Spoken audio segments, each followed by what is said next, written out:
In the name of Allah, peace and blessing be upon you. In the beginning, I would like to welcome my friend, Secretary Blinken. And after our meeting today, which is a continuation for a series of discussion, an important dialogue that took place over the previous month after the war started in Gaza, and pathways to end that war and to prevent this war from expanding in the region. And as you all know, we have also discussed the response that we have received from Hamas and the Palestinian fractions on the last proposal to stop the war and release the hostages, and of course in coordination with the other partner. And we would like to confirm that the state of Qatar and Egypt and the United States of America are committed in their partnership in order to find an ending to this war and a deal to exchange the hostages. In this also regard, we highly evaluate the efforts that President Biden have exerted in order to reach this proposal in a text, in a way to bring together the parties. And as we have mentioned in many previous stops, that in such deal both parties need to make some concession in order to reach a suitable arrangement and reach a deal.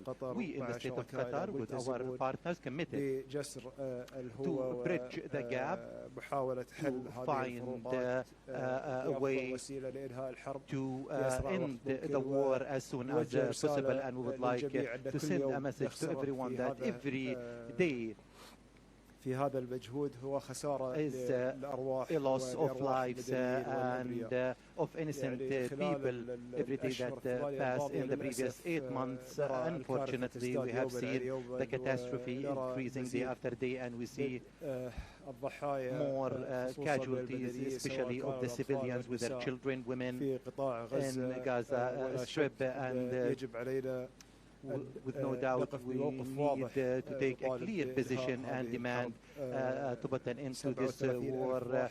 37,000 martyrs have passed so far, died so far, and thousands wounded, in addition to this collective punishment policy and starvation that has been used against our brothers in Gaza.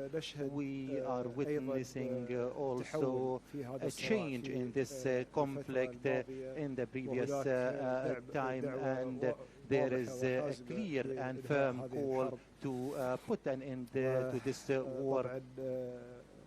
And in this also regard, we have received the Security Council resolution, which was presented by the United States of America, for an immediate ceasefire and a deal to exchange the hostages and go back to political negotiation to find a sustainable solution. And we in the state of Qatar welcome that resolution. In the previous time, there were so many meetings and regional conferences and international ones. We have participated them in the state of Qatar in order to find a sustainable solution to the Palestinian case. And also there were visits in light of the ministerial committee that have been established, and also the meetings with the European foreign ministers. And yesterday we have participated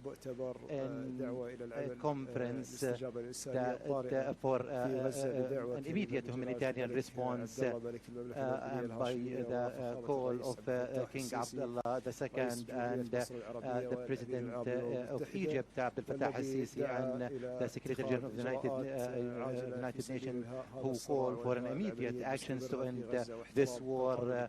And the respect of the international law. And also in this regard, we welcome also the continuation of the air support or air drop by the Americans, and also we would like also to praise your additional package of support to Gaza, and the state of Qatar is continue with its efforts in order to send all humanitarian aid continuously to our brothers. Your Excellency, you know that we are living very critical times, and we believe that reaching a deal and agreement is very important, and this deal will save the lives of the innocents, and also will save the whole region, which is on the verge of collapse and explosion. And we rely on the American role and our also partners in Egypt and the rest of the countries in order to pressure all the parties to reach an agreement that end this war. And Your Excellency, you know that I believe that we have received time that we need to reach a sustainable solution, and today we have discussed how to reach those sustainable solutions that bring the stability to Gaza and to our also brothers in the West Bank, and to everyone that lives in this region. We believe that the sustainable solution and is a just one, which is in create a Palestinian state with Jerusalem its capital, based on the international law on the borders of 1967, to live in peace alongside with Israel. And as you are aware, Your Excellency, that the region is open to have a clear peace agreement based on the Arab Peace Initiative, and there is a movement in the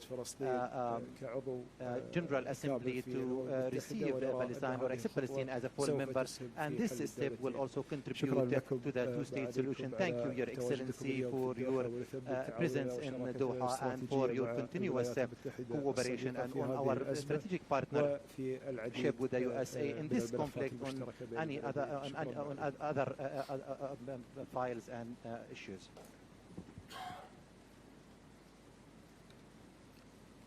Well, first let me just say it's very good to be back here in Doha, and especially to be with my colleague and my friend, the Prime Minister. As you heard him say, we were together just yesterday in Jordan at a conference to work to rally more international support to address the dire humanitarian crisis in Gaza. Qatar has already shown remarkable generosity in helping people in such urgent need, providing 4,700 tons of food, medicine, and other life-saving aid. At yesterday's conference, I announced $400 million more in additional support from the United States to the Palestinians.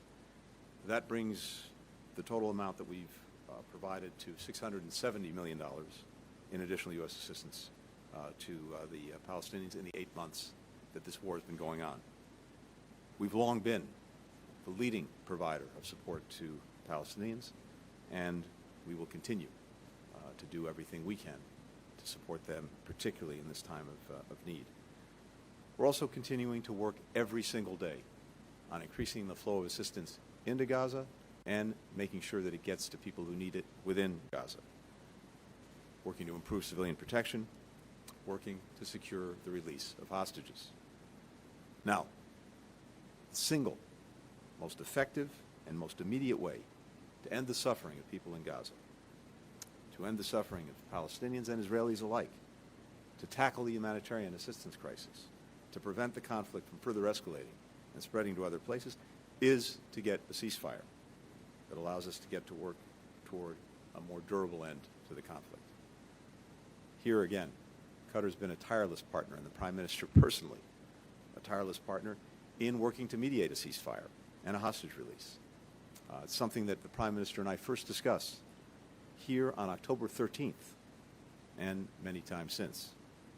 12 days ago, President Biden set out a ceasefire proposal rooted in core principles of releasing all the hostages, surging assistance into Gaza, guaranteeing Israel's security, providing a path to an enduring end to war, and starting the massive reconstruction for Gaza. The entire world, almost without fail, has been behind this proposal. And we've heard it again and again and again. Individual countries pronouncing themselves in support in this region and beyond. Important groups like the G7, the Arab League, Palestinian Authority, Israel, and, of course, just 2 days ago, the United Nations Security Council. Leaders in the region that I've met with over the last couple of days, they have reaffirmed that again and again and again. So, we were waiting on one response, and that was the response from Hamas. And as the Prime Minister said, last night we received a response. Hamas has proposed numerous changes to the proposal that was on the table. We discussed those changes last night with Egyptian colleagues and today with the Prime Minister. Some of the changes are workable, some are not. Here, in a nutshell, is where we stand. A deal was on the table that was virtually identical to the proposal that Hamas put forward on May the 6th.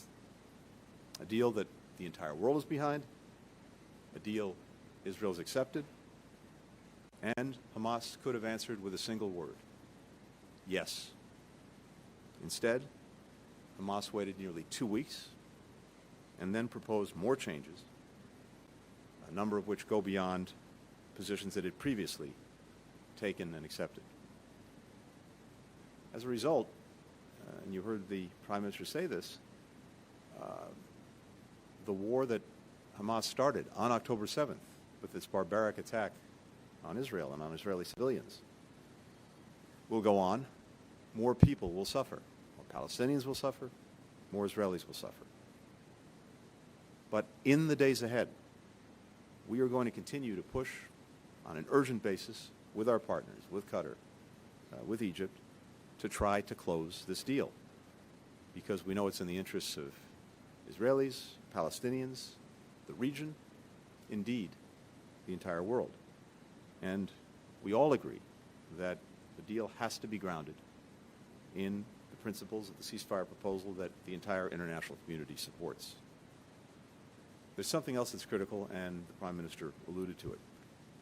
It's also crucial that we get from the immediate ceasefire that we're working urgently to achieve to an enduring end. And in order to do that, and to do that effectively, we have to have plans for the day after the conflict ends in Gaza. And we need to have them as soon as possible. For months, we've been working with partners throughout the region on such a plan, and that was also a key focus of conversations I've had over the last couple of days. In the coming weeks, we will put forward proposals for key elements of a day-after plan, including concrete ideas for how to manage governance, security, reconstruction. That plan is key to turning a ceasefire into an enduring end to the conflict, but also turning an end of war into a just and durable peace, and using that peace as a foundation for building a more integrated, a more stable, a more prosperous region. Over the course of what's now my 8th visit to the region since October 7th, everyone that I've engaged with has made clear that this is the path they want to pursue. Now, I can't speak for Hamas or answer for Hamas, and ultimately, it may not be the path that Hamas wants to pursue. But Hamas cannot and will not be allowed to decide the future for this region and its people.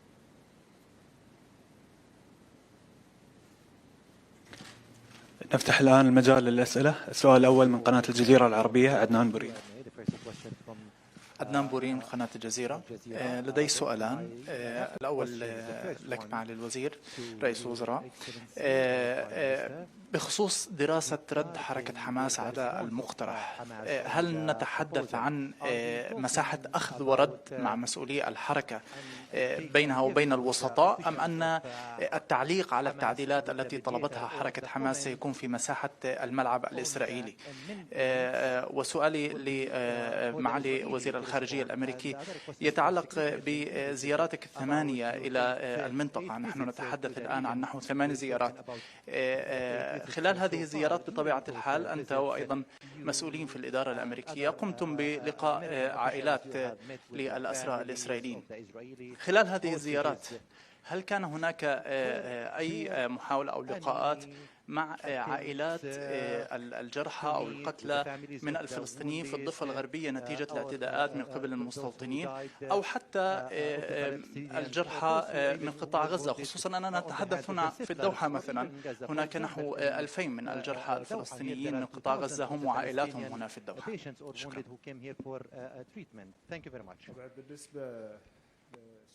Concerning your question, yesterday we have received the response, and as we have said in the statement, now we are studying the response, and of course there will be give and take with the Hamas or negotiation with them in order, or with the Israelis in order to bridge the gap between the positions. Of course, those are not new efforts or not a new dynamic for the negotiation.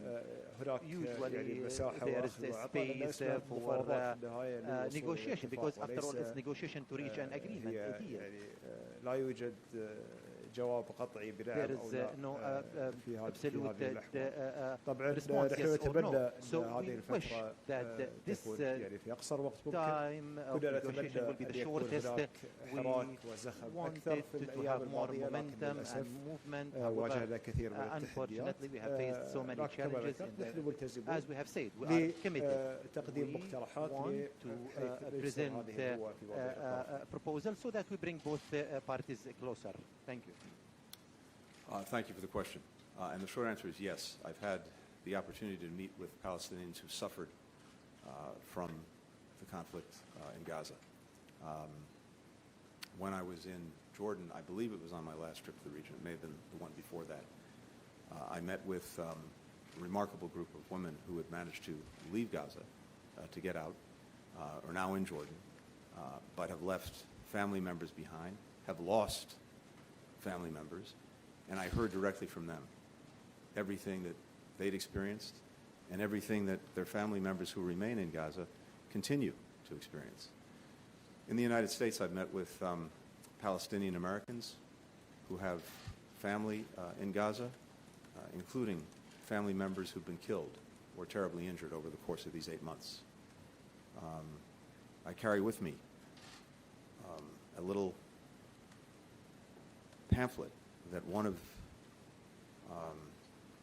these individuals gave me, with pictures of his family members, including a little 1-year-old boy who was killed in Gaza. And I have to tell you that their stories, their suffering, that motivates me, just as the suffering of the hostages and the suffering of those who were slaughtered on October 7th motivates me to do everything possible to bring this conflict to an end and to put us on a path to durable peace and security. Because at the end of the day, this is exactly about what you've suggested. It's about the men, the women, the children, whether they're in Gaza, whether they're in Israel, and we have to be looking out for them. And I've said this before, but I'll say it again. The biggest poison in our common well that we all have to drink from, dehumanization, the inability to see the humanity in someone else. And when that happens, when hearts get hardened, it's very hard to do anything. It's very easy to justify anything. So we have to push beyond that, and the most important way to do that is to always have in mind what little girls, little boys, women, men are going through as we speak. السؤال الثاني إيان مارلو بلومبرج. Thank you both. Secretary Blinken, for you, despite your intense efforts to pressure Hamas, they obviously don't seem to be accepting the deal as President Biden laid out, and the Israelis are characterizing this as a flat-out rejection. Does Hamas's response count as a rejection of the deal in your view? Do you think the deal is essentially dead? And if not, what exactly is the U.S. diplomatic strategy now to try and keep these talks alive and bring the parties closer together? And secondly, the U.S. has put all the emphasis on pressuring Hamas, at least publicly. But do you think it might be time for the U.S. to put more pressure on Israel to move them closer towards accepting the permanent ceasefire that Hamas has asked for, even if that allows the group to survive in some form? And Prime Minister, even with the elaborate three-phase deal that's being created to try and bridge the divide between Israel and Hamas, we still seem to be stuck on the fundamental question of a temporary versus a permanent truce, which is effectively, will Israel allow Hamas to survive this? Do you think these negotiations can really be salvaged, and what is the risk to the region if these talks continue to fail? Thanks. Thanks, Ian. Look, as I said, based on what we saw last night, the response from Hamas, numerous changes proposed to the deal that was on the table and that the entire world has gotten behind, but some of those are workable changes. Some, as I said, are not. I don't want to characterize it further, but, you know, at some point in a negotiation, and this has gone back and forth for a long time, you get to a point where if one side continues to change its demands, including making demands and insisting on changes for things that it already accepted, you have to question whether they're proceeding in good faith or not. But based on what we've seen and what I've discussed with the Prime Minister and what we've discussed with our Egyptian colleagues, we're determined to try to bridge the gaps. And I believe those gaps are bridgeable. Doesn't mean they will be bridged because, again, it ultimately depends on people saying yes. But here's the thing, and we both said it. The longer this goes on, and remember, Hamas had this for 12 days, and it's not as if the world stood still in those 12 days. People were suffering throughout those 12 days. The longer this goes on, the more people will suffer. And it's time for the haggling to stop and a ceasefire to start. It's as simple as that.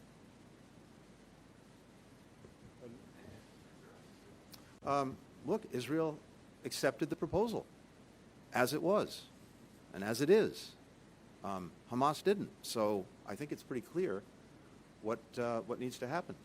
And we're determined in the coming days to, again, try to work this.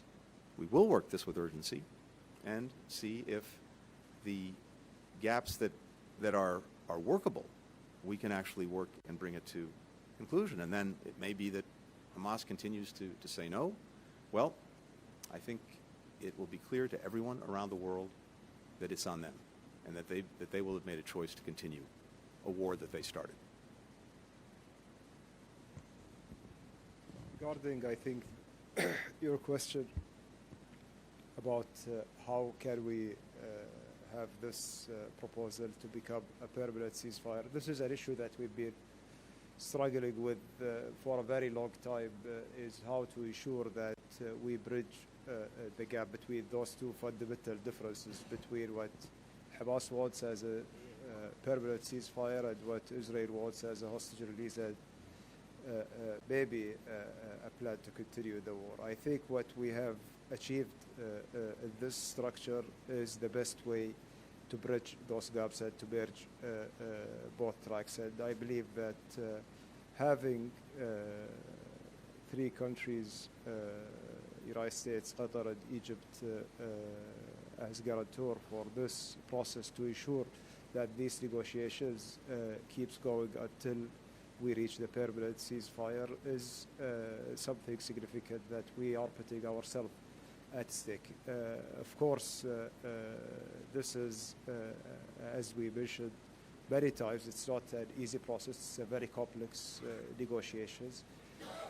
We are negotiating, yes, to end the conflict that started on October 7th. I think that it has a lot of baggage that came with as well. And basically what we are trying to focus on is to achieve the result that's been created after October 7th right now, and thinking about the rest of the issue for once we have this deal in place. But as of all of us, we reiterate, this is having a deal and a ceasefire right now is a cornerstone for our way forward in the future.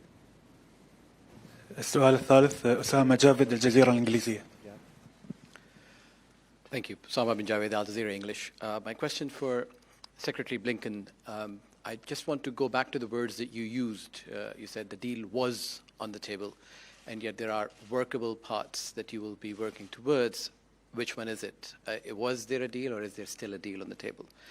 And as the UN Security Council and the United Nations at large remains the cornerstone for your policy towards finding a solution, today the latest UN investigation says Israel committed crimes against humanity, including extermination, is the words used. And Israel is already facing a genocide case at the ICJ, warrants for requests at the ICC. And last month you said there are no red lines for Israel. Is that still the case? And if there is, what will this mean for yourself and the US administration? My question for the Prime Minister, isn't the first time that we're actually came very close to a deal and then we seem to be moving away from it. You have said that there are two parties to this conflict, one that wants a negotiated solution and there's another one which wants to continue the war. Do you believe that is still the case? And if you still have hope that there can be a deal that can be salvaged, what gives you that hope? Thank you. Thank you. Look, as I said, we have a proposal that President Biden put forward 12 days ago. Israel accepted the proposal. The entire world got behind the proposal. Hamas came back and has now asked for changes to that proposal. And I'll repeat what I said. Some of the changes I think we believe are workable, but some are not. And so we'll have to see over the coming days whether the gaps that are there as a result of Hamas not accepting with a clear and simple yes proposal, whether they can be bridged or not. And as I said, I believe that they are bridgeable, but that doesn't mean they will be bridged, because ultimately Hamas has to decide. But I'll repeat again what I said before. The time for decision is now. The longer this goes on, the more people will suffer. And when it took 12 days just to get the response to the proposal that President Biden put forward, more suffering took place during those 12 days. The longer this continues, the greater the suffering will be. And I fully agree with the Prime Minister. The fastest, most effective way to get to not just an immediate ceasefire, but a durable one, is through this proposal. So let's see if we can bridge the remaining gaps. But fundamentally, Hamas has to decide what it wants, and I can't speak for it. When it comes to the war and the conduct of the war in response to the attacks of October 7th, we look and continue to look very carefully at international humanitarian law, at laws of armed conflict, human rights, and we have a number of our own processes within the U.S. administration, including within my own department, to assess whether Israel or any other combatant in any other conflict is adhering to those. And as you know, we put out a report a few weeks ago that went through in some detail a number of incidents that have been raised, both in terms of the loss of life and killing of people, as well as the provision of humanitarian assistance. It's a very well-documented report, and we continue to do the work to make our own assessments I haven't seen the most recent, I think you said UN report that you referred to, but of course we'll look at that. Again, as I just said, we are determined and insist that Israel or any other country adhere to international humanitarian law, the laws of armed conflict, uphold human rights, does not commit gross violations of those rights, and that remains and will always remain our policy and the focus that we bring to it every day, including doing our own investigations of incidents that come up in the course of this war. And I think that I have answered partially your question regarding,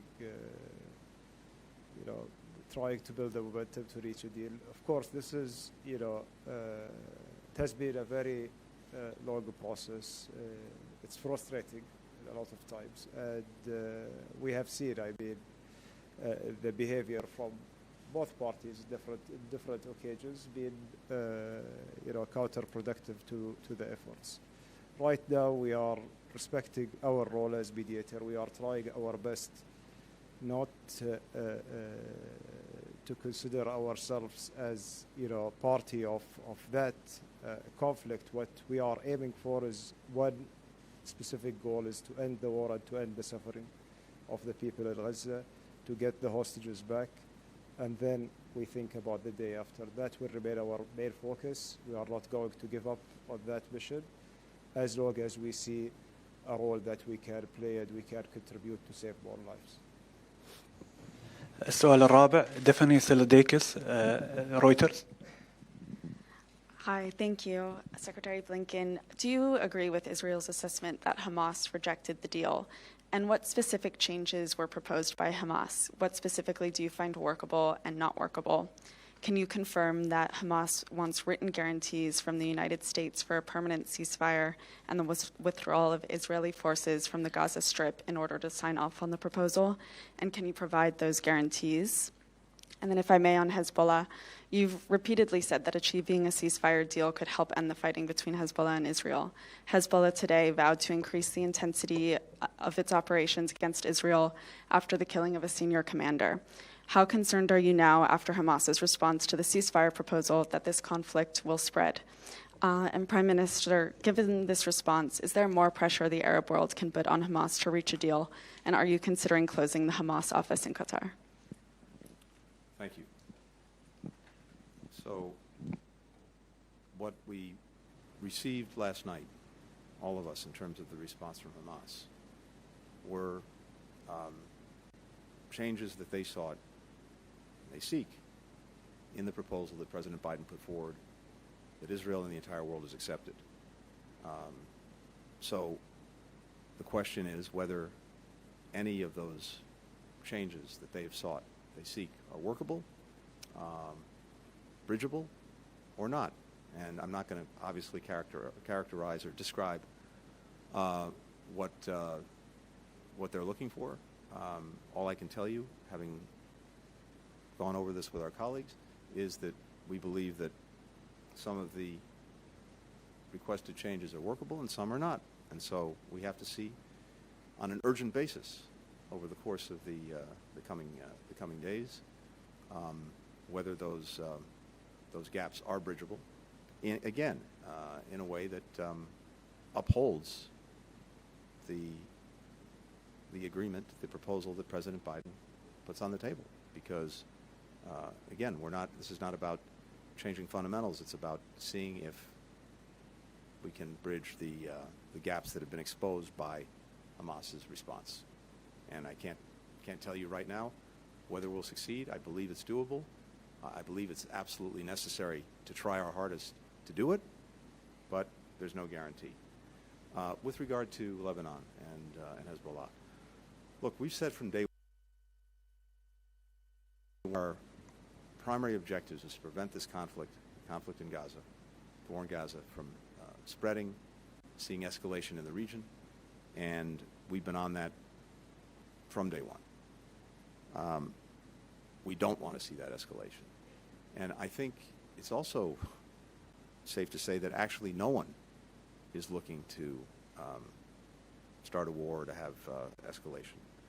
And I think it's also true that most involved believe that there can and should be, ideally, a diplomatic resolution to the differences that could spark conflict, and in particular, a resolution that leads to the necessary conditions for people to be able to return to their homes and believe that they can live safely and securely in their own homes. There are about 60,000 Israelis who've had to leave their homes in northern Israel because of the rocket attacks and the threat from Hezbollah. They have to be able to go home. There are people in southern Lebanon who've also had to leave their homes. They should be able to go home. So what I've heard from everyone concerned and others who are working on this for everyone concerned is there's a strong preference for a diplomatic solution.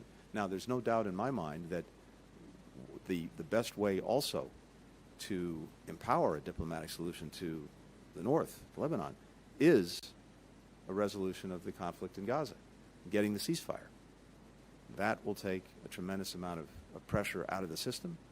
It will take away a justification that Hezbollah has claimed for the attacks it's engaged in, and I think open a pathway to actually resolve this diplomatically. That's what we're determined to do.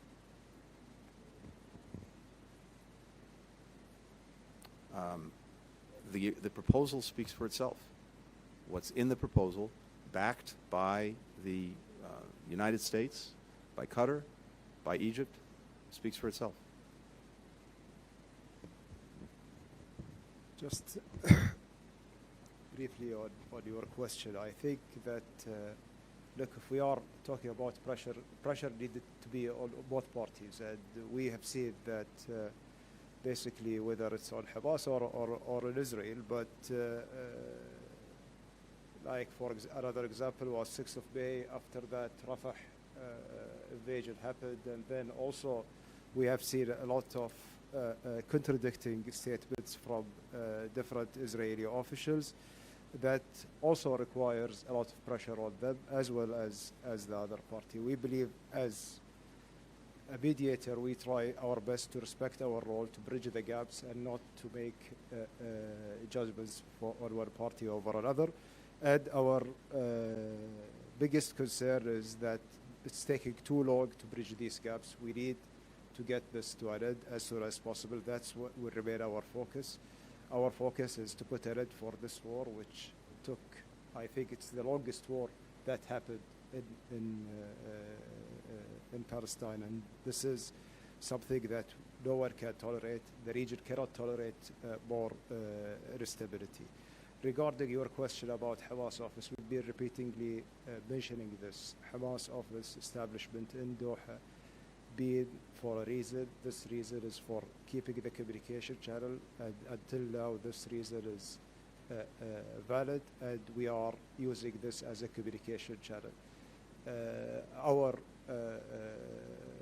interest as a country is to see peace and stability in the region. It doesn't mean that we are endorsing one party over another. Our policy is very clear in supporting the Palestinian people and their rights, but at the end of the day we are a state, we are not a political party. Thank you. شكرا معاليك وشكرا لوزير الخارجية الأمريكي، وبهذا نختتم المؤتمر الصحفي لليوم.